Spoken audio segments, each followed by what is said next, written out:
अमेरिकी marine corps का वो घोस्ट स्नाइपर जिसकी बंदूक की नली से निकली गोली कभी अपना टारगेट नहीं चूकती। अगर इसने ट्रिगर दबा दी तो समझो खेल खत्म। आज की कहानी इसी खतरनाक लीजेंड की है जिसने अकेले ही पूरे सिस्टम की नींद उड़ा दी थी। उसका आखिरी मिशन इथियोपिया में था। हमें दिखाया जाता है कि वहां एक ऑयल पाइपलाइन प्रोजेक्ट किसी कारणवश रुका हुआ है। शूटर बॉब ली स्वैगर और उसका दोस्त डोनी घंटों से वहां घात लगाए बैठे थे। इस मिशन के बाद डोनी की अपनी मंगेतर सैरा से शादी होने वाली थी, पर उसे क्या पता था कि वो घर नहीं लौट पाएगा। अचानक उन्हें 900 यार्ड की दूरी पर हथियारों से भरा एक ट्रक दिखा। वे तुरंत अपने बेस को खबर कर दिए, जिसके बाद स्वैगर की एक गोली टारगेट के सिर को भेद गई। उसकी अगली गोली सीधे ट्रक ड्राइवर को जा लगती है। ऐसा लगा कि मिशन पूरा हो चुका और वे वहां से निकलने की तैयारी करने लगे, लेकिन तभी आतंकवादियों का एक काफिला वहां आ पहुंचा। खतरे को भांपते ही वे उसी रास्ते पर रुककर अंधाधुंध फायरिंग शुरू कर दिए। स्वैगर भी स्नाइपिंग शुरू कर देता है। इस दौरान डॉनी उसे टारगेट की दूरी और हवा की रफ्तार वगैरह की पूरी जानकारी दे रहा था। जवाब में आतंकवादी उन पर रॉकेट लॉन्चर से हमला करना शुरू कर देते हैं, लेकिन उन्हें स्नाइपर की सही पोजीशन पता नहीं थी। दूसरी तरफ स्वैगर के बाकी साथियों ने इस भीषण गोलीबारी की खबर तुरंत बेस तक पहुंचा दी, लेकिन उनके वरिष्ठ अधिकारियों ने एक कायरतापूर्ण फैसला लिया। उन्हें लगा कि वे इतने सारे आतंकवादियों का एक साथ सामना नहीं कर सकते। उन्होंने पूरी टीम को वापस बुला लिया, लेकिन स्वैगर और डॉनी को इसकी कोई सूचना नहीं दी गई। उनका रेडियो चैनल भी जानबूझकर बंद कर दिया गया। इसका साफ मतलब था कि उन्हें दुश्मन के बीच मरने के लिए अकेला छोड़ दिया गया है। धोखे से अनजान स्वैगर ने अपनी स्नाइपिंग जारी रखी और डॉनी को यकीन दिलाया कि वे यहाँ से जिंदा बचकर निकल जाएंगे। आप यकीन नहीं करेंगे, अकेले स्वैगर ने अपनी राइफल से लगभग 70 आतंकवादियों को ढेर कर दिया। जब आतंकवादी जमीनी लड़ाई में हारने लगे तो उन्होंने हवाई हमला शुरू कर दिया। इस गोलाबारी में डॉनी को गोली लग गई। हेलीकॉप्टर एक बार फिर हवा में मुड़ा ताकि वह स्वैगर का काम तमाम कर सके। अपनी आंखों के सामने दोस्त को मरता देख स्वैगर ने धैर्य नहीं खोया। उसने अपनी सांस रोकी, निशाना साधा और एक सटीक शॉट से हेलीकॉप्टर को ही धमाके के साथ उड़ा दिया। डॉनी की मौत के बाद स्वैगर का सिस्टम से भरोसा उठ गया। उसने मरीन की नौकरी छोड़ दी और मन की शांति की तलाश में दूर पहाड़ों में जाकर बस गया। यहाँ स्वैगर को अपने वफादार कुत्ते सैम के साथ रहते हुए 3 साल बीत चुके थे। सैम महज एक जानवर नहीं बल्कि स्वैगर का सबसे समझदार साथी था। दोनों के बीच एक अनकहा गहरा रिश्ता था। एक दिन स्वैगर की तलाश में कुछ सरकारी लोग उसकी दहलीज पर आ पहुंचे। स्वैगर ने उनकी बात सुने बिना ही उन्हें वापस जाने को कह दिया। तभी कर्नल आइजैक ने अपना परिचय दिया और उससे एक जरूरी मीटिंग की मांग की। जब स्वैगर ने कोई दिलचस्पी नहीं दिखाई तो आइजैक के घमंडी गार्ड ने बात मनवाने के लिए सैम की ओर बंदूक तानने की कोशिश की। स्वैगर की आंखों में बिजली सी कौंधी और उसने ठंडे स्वर में चेतावनी दी, ऐसा करने की सोचना भी मत, वरना इसी घाटी में तुम सबको दफन कर दूंगा। कर्नल आइजैक भांप गया कि मौत उसके सामने खड़ी है। उसने अपने गार्ड को तुरंत टोका, अपनी गन से हाथ धीरे से हटा लो, वरना यहाँ कुछ भी हो सकता है। माहौल शांत होने पर आइजैक ने असली वजह बताई। देश के प्रेसिडेंट की जान खतरे में थी और केवल स्वैगर की विशेषज्ञता ही उन्हें बचा सकती थी। एक गुमनाम खत के जरिए खबर मिली थी कि प्रेसिडेंट को 3 किलोमीटर की अविश्वसनीय दूरी से गोली मारी जाने वाली है। तकनीकी रूप से इतनी दूरी से सटीक निशाना लगाना लगभग असंभव था, लेकिन वे कोई जोखिम नहीं लेना चाहते थे। प्रेसिडेंट अगले 1 हफ्ते में 3 अलग अलग जगहों पर भाषण देने वाले थे। आइजैक चाहता था कि स्वैगर एक स्नाइपर के दिमाग से सोचे और वह जगह ढूंढे जहां से हमलावर निशाना लगा सकता है। हालांकि देश प्रेम और कर्तव्य के बीच जूझने के बाद भी स्वैगर ने उनके इस प्रस्ताव को ठुकरा दिया। कर्नल आइजैक को इस बात का पूरा आभास था कि स्वैगर के अंदर का सिपाही अभी भी जिंदा है, इसलिए जाने से पहले उसने चुपचाप अपना कॉन्टैक्ट नंबर स्वैगर को पकड़ा दिया। उसी दिन स्वैगर ने अपनी भरोसेमंद स्नाइपर राइफल निकाली। उसने ठीक 3 किलोमीटर की दूरी पर एक टारगेट सेट किया। मन में एक हल्का सा संदेह था, क्या 3 साल के एकांत के बाद वह आज भी उस असंभव लक्ष्य को भेद पाएगा। उसने हवा की रफ्तार, नमी और गुरुत्वाकर्षण का बारीकी से आकलन किया। सब कुछ परखने के बाद उसने एक गहरी सांस ली और ट्रिगर दबा दिया। गोली सीधे जाकर निशाने के बीचों बीच लगी। सालों बाद भी उसके हाथ और उसकी नजरें उतनी ही अचूक थीं। उसने सैम की देखभाल के लिए एक भरोसेमंद व्यक्ति को हायर किया और एक बार फिर खतरनाक मिशन पर निकल पड़ा। स्वैगर ने उन तीनों शहरों का बारीकी से मुआयना किया जहां प्रेसिडेंट जनता को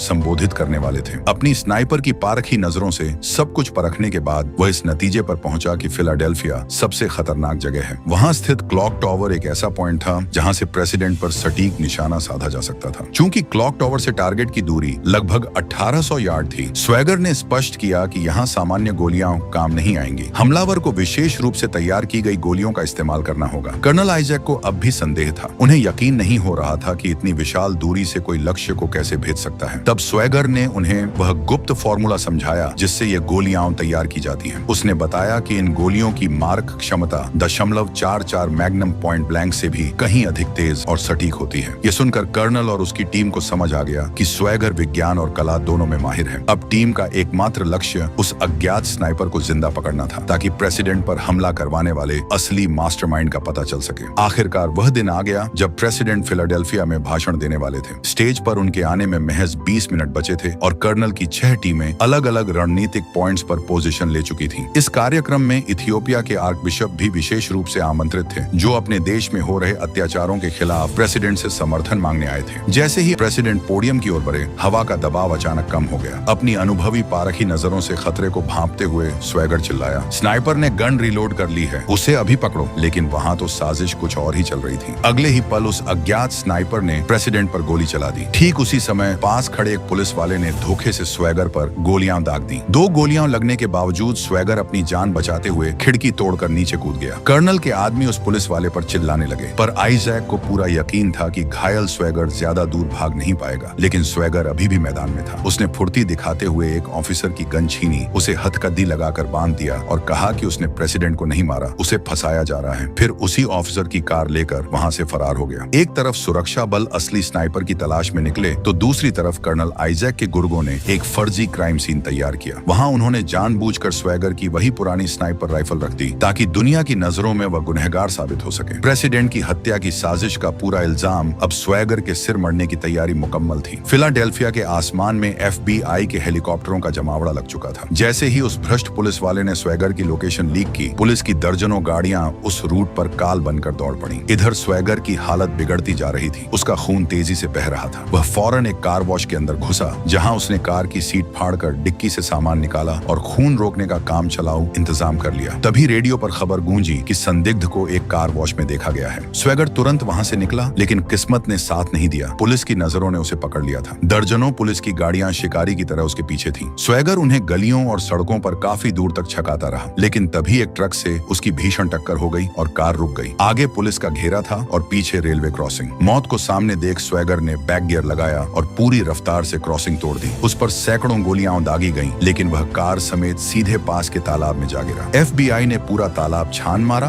गोताखोर लगाए, पर स्वैगर का कहीं सुराग नहीं मिला। हकीकत तो यह थी कि वह चालाकी से एक ड्रेजिंग बार्ज के निचले हिस्से से लटककर बहुत दूर निकल चुका था। इस दौरान उसकी हालत बिगड़ती जा रही थी। अब वो ठीक से चल भी नहीं पा रहा था और उसकी सांसें छोटी होती जा रही थी। उसे समझ आ गया कि तुरंत इलाज नहीं हुआ तो वो नहीं बचेगा। उसने वहां से एक कार चुराई और मदद की तलाश में निकल पड़ा। दूसरी ओर जिस FBI स्पेशल एजेंट को हथकड़ी लगाकर स्वैगर फरार हुआ था, उसे FBI के सीनियर अधिकारी होवर्ड पर्नेल पूछताछ कर रहे थे। एजेंट निक मेम्फिस ने साफ लहजे में कह दिया कि वह कोई ऐरा गैरा आदमी नहीं, बल्कि एक पूर्व मरीन स्नाइपर कमांडो था, जिसकी फुर्ती का मुकाबला करना नामुमकिन था। निक ने पूछताछ में एक अहम खुलासा किया। हथकड़ी लगाते वक्त उस स्नाइपर ने बार बार कहा था कि उसने प्रेसिडेंट को गोली नहीं मारी। ये सब टिमन्स का प्लान था। टिमन्स वही भ्रष्ट पुलिस अफसर था जिसने स्वैगर पर नजदीक से 2 गोलियां दागी थी। जैसे ही निक ने यह नाम लिया, उसके वरिष्ठ अधिकारी तुरंत उसे चुप कराने लगे। उस पर दबाव बनाने लगे कि वह अपने बयान से टिमन्स का नाम हटा दे। निक ने हामी भरकर अपनी नौकरी बचा ली। उधर घायल स्वैगर एक सुनसान इलाके की दुकान पर पहुंचा, जहां टीवी पर उसी की खबर चल रही थी। पहचाने जाने के डर से उसने तुरंत डस्टबिन से एक एल्यूमिनियम फॉइल निकाली और चालाकी से दुकान का फ्यूज उड़ा दिया। अंधेरे का फायदा उठाकर उसने बिना अपना चेहरा दिखाए सुई, नमक और पानी की बोतलें खरीद ली। शहर के शोर से दूर वह एक वीरान पब्लिक बाथरूम में जा छिपा। उसने अपनी कार के इंजन से एक पतली रबर ट्यूब निकाली। फील्ड मिशनों के दौरान ऐसे जुगाड़ करना उसके लिए कोई नई बात नहीं थी। उसने जल्दी जल्दी नमक पानी का घोल तैयार किया और अस्थायी ड्रिप बनाकर खुद को फ्लूइड छड़ाने लगा। उसे बस किसी भी तरह खुद को जिंदा रखना था। इधर निक अब अपने ही डिपार्टमेंट की नजरों से बचकर इस सच की तलाश में जुट गया था कि क्या वाकई स्वैगर को फंसाया जा रहा है। अगली सुबह तक स्वैगर किसी तरह कीन सिटी जा पहुंचा। वहीं उसके स्वर्गीय दोस्त डॉनी की मंगेतर सारा का घर था, लेकिन स्वैगर को दरवाजे पर देखते ही सारा ने मिलने से साफ मना कर दिया। स्वैगर ने लड़खड़ाती आवाज में कहा, मैंने प्रेसिडेंट को नहीं मारा सारा, मुझे फंसाया गया है। सारा ने चौंकते हुए जवाब दिया, प्रेसिडेंट नहीं मरे, इथोपियन आर्च बिशप की हत्या हुई है। यह सुनकर स्वैगर के होश उड़ गए। उसने जान की गुहार लगाते हुए कहा कि अगर उसके शरीर से गोलियां नहीं निकाली गई तो वह मर जाएगा। उसे डॉनी ने बताया था कि सारा नर्सिंग की ट्रेनिंग ले रखी है। सारा इलाज के लिए तो मान गई, लेकिन उसके पास ऑपरेशन के लिए जरूरी उपकरण नहीं थे। स्वैगर ने उसे एक लंबी लिस्ट थमाई और सख्त हिदायत दी कि सारा ये सारा सामान अलग अलग दुकानों से खरीदे ताकि किसी को शक न हो। उधर निक रात भर फाइलों की खाक छानने के बाद स्वैगर के अतीत की एक चौंकाने वाली जानकारी जुटा चुका था। उसने अपनी साथी गलिंडो को बताया, स्वैगर ने एक शूटिंग कंपटीशन मिशन में एक ही निशाने पर 5 शॉट्स मारे थे, वह भी 1000 यार्ड की दूरी से। जिस शख्स का निशाना इतना अचूक हो, वह भला 2.5 फीट की दूरी से कैसे चूक सकता है। गोली प्रेसिडेंट को न लगकर इथियोपिया के आर्चबिशप को लगी, जबकि उस वक्त हवा की रफ्तार भी बिल्कुल शून्य थी। निक को ऑफिसर टिमंस के बयान में भी भारी झोल नजर आ रहा था। टिमंस ने दावा किया था कि उसने खिड़की से राइफल की नली देखी और फिर ऊपर जाकर स्वैगर को गोली मारी। निक ने तर्क दिया कि एक प्रोफेशनल स्नाइपर कभी अपनी नली उजागर नहीं करता, वे हमेशा छिपकर वार करते हैं। जब निक ने टिमंस से कड़ी पूछताछ की बात की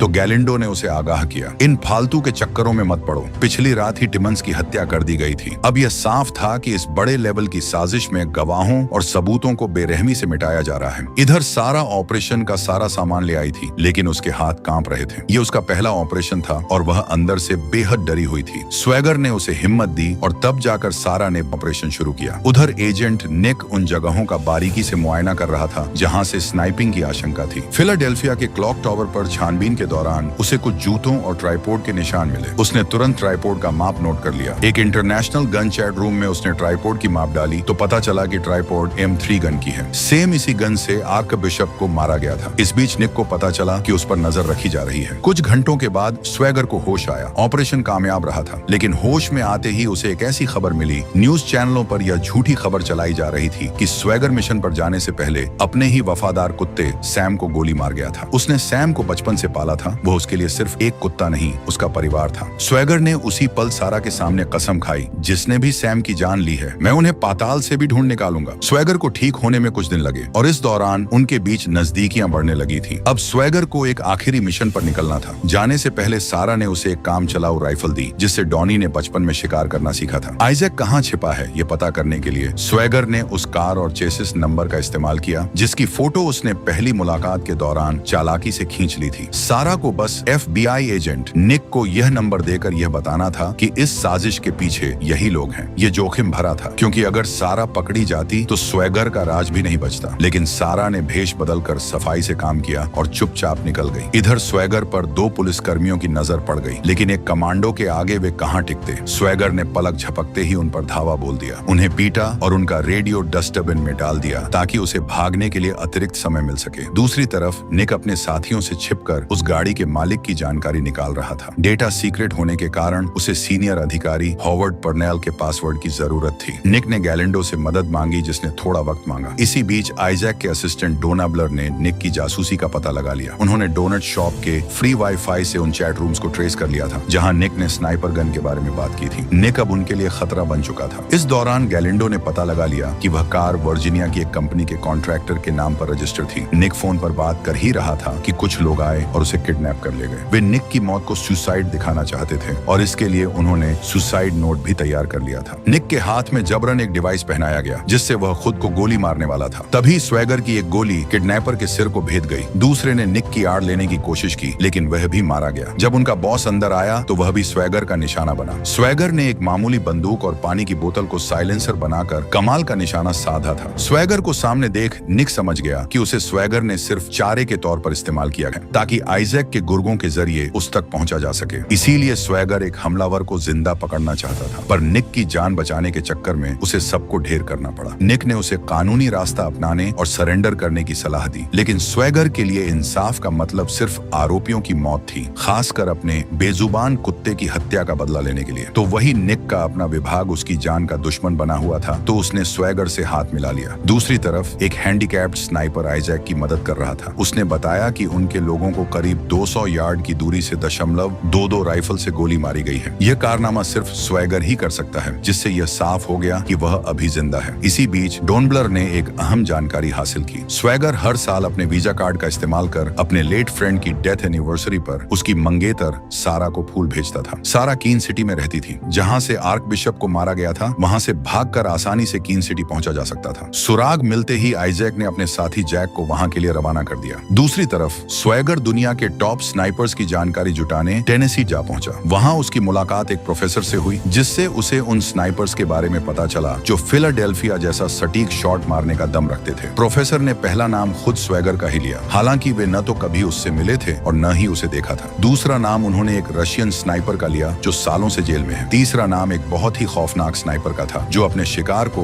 पहले सिर्फ जख्मी करता और फिर उसे बचाने आने वालों को भी मार गिराता था। इस वजह से उसके कई दुश्मन बन गए थे और अंततः उसका ठिकाना ढूंढ निकाला गया। उसे एक 6 मंजिला इमारत के साथ ही उड़ा दिया गया था, लेकिन कुछ लोगों का मानना था कि वह बच निकला। उसका नाम सुनते ही स्वेगर को याद आया कि वह उससे पहले मिल चुका है। फिर क्या था, निक ने उस स्नाइपर मिखाइलो शेरबियाक का नाम गैलिंडो को दिया ताकि उसकी लोकेशन का पता लगाया जा सके। इधर आइजैक को भी अंदाजा हो चुका था कि स्वेगर किसी न किसी तरह स्नाइपर का पता लगा लेगा, इसलिए उसने उसी स्नाइपर को चारा बनाकर स्वेगर को जाल में फंसाने और मारने का प्लान तैयार कर लिया। वही देर रात गैलिंडो के पास निक का कॉल आया। गैलिंडो ने बताया कि वह स्नाइपर इस वक्त वर्जीनिया में है। इधर पहली बार यह सच सामने आया कि आइजैक अपने ही देश के एक सीनेटर एफ मीचम के लिए काम कर रहा था। आइजैक ने उन्हें जानकारी दी कि स्वेगर उनके जाल से बच निकला है। उसे खत्म करने के लिए आइजैक ने उन्हीं 24 लोगों की मांग की जिन्होंने इथियोपिया वाले मिशन को अंजाम दिया था। सीनेटर ने उसे खुली छूट देते हुए कहा, जो चाहे ले लो, लेकिन ध्यान रहे कि एक भी गवाह जिंदा नहीं बचना चाहिए। ठीक इसी वक्त जैक अपने एक साथी के साथ सारा के घर में घुस चुका था। सारा को जैसे ही खतरे का एहसास हुआ, उसने बंदूक तानी और जैक के साथी को मार गिराया, लेकिन तभी जैक ने पीछे से उस पर बंदूक तान दी। जैक ने स्वेगर का पता उगलवाने के लिए सारा को बहुत मारा और उसके साथ बदसलूकी की, लेकिन सारा ने अंत तक अपना मुंह नहीं खोला। उधर स्वेगर वर्जीनिया में उस स्नाइपर के फार्म हाउस पर पहुंच चुका था। निक के मन में अब भी सवाल उठ रहे थे कि यह एक जाल भी हो सकता है। स्वेगर को भी इस खतरे का आभास था, लेकिन वह यह जानना चाहता था कि आखिर यह जाल बिछा कौन रहा है। इसके बाद दोनों मार्केट गए और बम बनाने लायक सामान खरीद लाए। स्वेगर ने घरेलू सामान की मदद से ही खतरनाक नेपाम और पाइप बम तैयार कर ली। उसने निक को स्नाइपर ट्रेनिंग देकर एक काम चलाऊ स्नाइपर भी बना दिया। अब सवाल यह था कि क्या वे उस स्नाइपर को पकड़ने में कामयाब हो पाएंगे, जबकि वहाँ कई गार्ड्स पहरा दे रहे थे। तभी स्वेगर ने अपनी तरफ आते एक गार्ड को दबोचकर खत्म कर दिया। फार्म में एक सूखी हुई नहर थी जहाँ स्वेगर ने बम लगाना शुरू किया। निक दूर से ही गार्ड्स की लोकेशन स्वेगर को बता रहा था। जब एक गार्ड को शक हुआ और उसने नहर में झांकने की कोशिश की तो स्वेगर ने उसका भी काम तमाम कर दिया। थोड़ा आगे बढ़ने पर उसने देखा कि स्नाइपर मिखाइलो अपने एक गार्ड को कड़ी निगरानी रखने का निर्देश दे रहा था। पलक झपकते ही स्वेगर के हाथों वह गार्ड भी मारा गया। बम लगाते हुए स्वेगर आगे बढ़ा और उसने छत पर तैनात गार्ड को भी शूट कर दिया। अब मिखाइलो स्वेगर की गन पॉइंट पर था। स्वेगर ने उससे सवाल किए, आइजैक किसके लिए काम करता है? इथियोपिया के आर्क बिशप को मारने में उसका क्या फायदा था? और क्या आर्क बिशप को तुमने ही गोली मारी थी? मौत को सामने देख मिखाइलो ने बताया कि वह आइजैक का असली नाम नहीं जानता, बस इतना पता है कि वह एक पूर्व आर्मी कर्नल है। मिखाइलो के अनुसार वह खुद टिमन्स और स्वेगर सिर्फ कर्नल के मोहरे थे। वे टिमन्स को मार चुके थे और अब स्वेगर और मिखाइलो की बारी थी। मरने से पहले टिमन्स ने इथियोपिया मिशन का काला सच मिखाइलो को बता दिया था। दरअसल इथियोपिया में अमेरिका की एक ऑयल पाइपलाइन गुजरनी थी जिसके रास्ते में दर्जनों गांव आ रहे थे। अमेरिकी सीनेटर मीचम ने एक पूरे गांव का नरसंहार करवा दिया ताकि बाकी गांव वाले डर कर अपनी जगह छोड़ दें। फिल्म की शुरुआत में स्वेगर ने जिन 70 लोगों को मारा था वे असल में वही बेकसूर गांव वाले थे जो अपना घर बचाने के लिए लड़ रहे थे। आर्क बिशप इसी नरसंहार का सच दुनिया के सामने लाने वाले थे, लेकिन भाषण के दौरान ही उन्हें हमेशा के लिए चुप करा दिया गया। मिखाइलो सच्चाई बताकर स्वेगर का ध्यान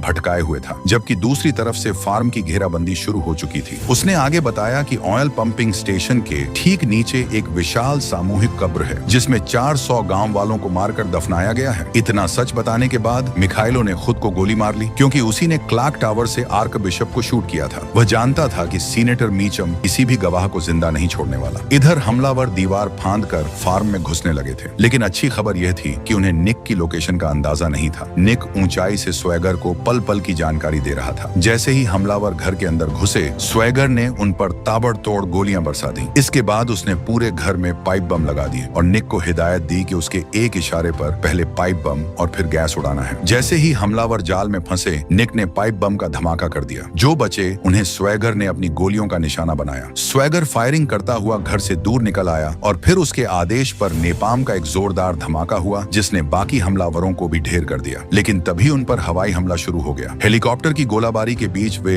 बुरी तरह फंस गए थे और ऐसा लग रहा था कि बचना नामुमकिन है। तभी स्वेगर की नजर गैस टैंक पर पड़ी। जैसे ही हेलीकॉप्टर उस टैंक के ऊपर आया, स्वेगर ने सटीक निशाना लगाकर टैंक को उड़ा दिया। उस भीषण धमाके की चपेट में आकर हेलीकॉप्टर क्रैश हो गया। किसी तरह स्वेगर और निक वहां से सही सलामत निकलने में कामयाब रहे। इसके बाद निक ने हॉवर्ड को फोन कर सूचना दी कि उसने स्वेगर को पकड़ लिया है, लेकिन वह तभी सामने आएगा जब सुरक्षा का पूरा भरोसा मिले। इससे पहले कि लोकेशन ट्रेस होती, उसने फोन काट दिया। तभी आइजैक का फोन आया। उसने धमकी दी कि सारा उसके कब्जे में है। जवाब में स्वेगर ने एक चाल चली और डील की पेशकश की। उसने वो रिकॉर्डिंग सुनाई जिसमें मिखाइलो इथियोपिया के नरसंहार का सच उगल रहा था। स्वेगर ने शर्त रखी कि वह यह डील सीधे सीनेटर के सामने करेगा। करेगा ताकि कोई विश्वासघात न हो सके। स्वेगर ने ही मिलने की जगह भी तय की और आइजैक के पास उसे मानने के अलावा कोई चारा नहीं था। जल्द ही आइजैक सारा को लेकर स्वेगर की बताई हुई जगह पर पहुंच गया। यह पूरा इलाका बर्फ की चादर से ढके पहाड़ों से घिरा हुआ था। कुछ ही देर बाद सीनेटर भी हेलीकॉप्टर से वहां पहुंच गए। अब बस स्वेगर के आने की दरकार थी। तभी दूर सामने से कोई आता दिखा, लेकिन अगले ही पल आइजैक के स्नाइपर ने उसे गोली मार दी। सीनेटर यह देखकर गदगद हो गए कि स्वेगर मारा गया, पर तभी खेल पलट गया। असली स्वेगर तो दूसरी पहाड़ी पर घात लगाकर छिपा बैठा था। जैसे ही आइजैक के स्नाइपर ने अपनी पोजीशन रिवील की, स्वेगर ने उसे एक ही शॉट में ढेर कर दिया। इधर जिस शख्स को गोली लगी थी वह निक था। उसने अपने सीने पर 12 mm की लोहे की एक मोटी प्लेट लगा रखी थी। उसी दौरान स्वेगर ने उनके दूसरे स्नाइपर को भी मार गिराया। तभी उसे एक स्काउट की दूरबीन चमकती दिखी तो स्वेगर ने उसे भी देखते ही ढेर कर दिया। उधर जैक सारा की कनपटी पर बंदूक सटाकर बार बार उसे जान से मारने की धमकी दे रहा था। स्वेगर ने बेहद इत्मीनान से अपने स्कोप को जैक की उंगली पर सेट किया और उसकी उंगली ही उड़ा दी। जैक को एक पल के लिए लगा कि उसकी जान बच गई है, मगर अगली ही गोली से उसका पूरा हाथ ही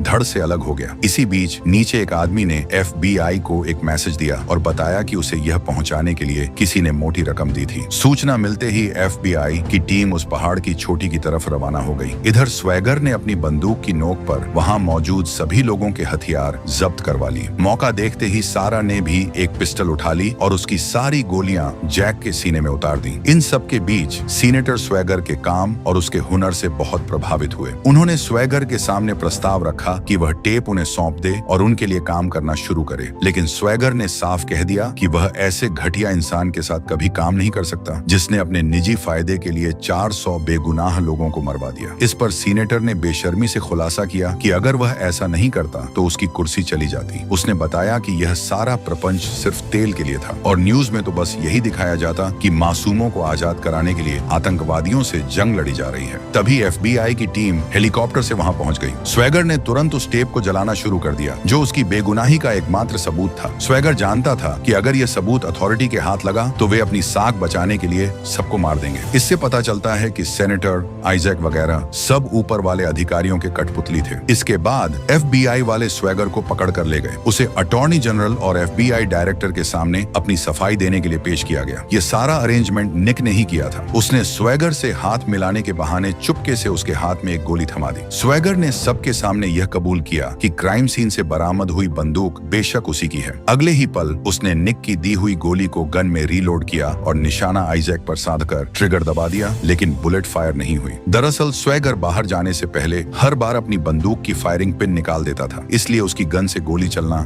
नामुमकिन था। और जब गन चल ही नहीं सकती थी तो उससे प्रेसिडेंट पर गोली चलाने का सवाल ही पैदा नहीं होता। उसने सबके सामने राज खोला कि उसे फंसाने की पूरी साजिश आइजैक ने ही रची थी। फिल्म की शुरुआत में स्वेगर और डॉनी को इसीलिए मरने के लिए छोड़ दिया गया था ताकि दुनिया को यह दिखाया जा सके कि आतंकवादियों ने अमेरिकी जवानों पर हमला करके मारा है। स्वेगर ने कर्नल और उसके साथियों द्वारा इथियोपिया में किए गए 400 लोगों के नरसंहार का सबूत भी दिया, लेकिन इसके बावजूद आइजैक को छोड़ दिया गया। अटॉर्नी जनरल ने यह कहकर पल्ला झाड़ लिया कि जुर्म दूसरे देश की धरती पर हुआ है, इसलिए वे कुछ नहीं कर सकते, जबकि असलियत यह थी कि उन पर ऊपर से भारी राजनीतिक दबाव था। वहां से निकलते वक्त आइजैक ने स्वेगर के पास आकर ताना मारा कि इस बार भी जीत उसी की हुई है। हालांकि जांच पूरी होने के बाद स्वेगर और सारा को भी बाइज्जत बरी कर दिया गया। अगली ही रात सीनेटर और आइजैक अपनी इस जीत का जश्न मना रहे थे, तभी अचानक एक गार्ड की लाश उनके बीच आ गिरी। वे तुरंत भांप गए कि मौत का दूसरा नाम स्वेगर वहां आ चुका है। आइजैक जैसे ही अपनी गन निकालने के लिए खड़ा हुआ, एक सटीक गोली उसकी गर्दन को भेदती हुई निकल गई। बाकी लोग डर के मारे कवर के पीछे छिप गए और तब स्वेगर ने फर्श के नीचे से अंधाधुंध फायरिंग करके आखिरी गार्ड को भी खत्म कर दिया। मौत को बिल्कुल सामने देख डोनाब्लर अपनी जान की भीख मांगने लगा, लेकिन स्वेगर ने उस पर जरा भी रहम नहीं दिखाई और उसे ढेर कर दिया। अब बारी सीनेटर मीचम की थी।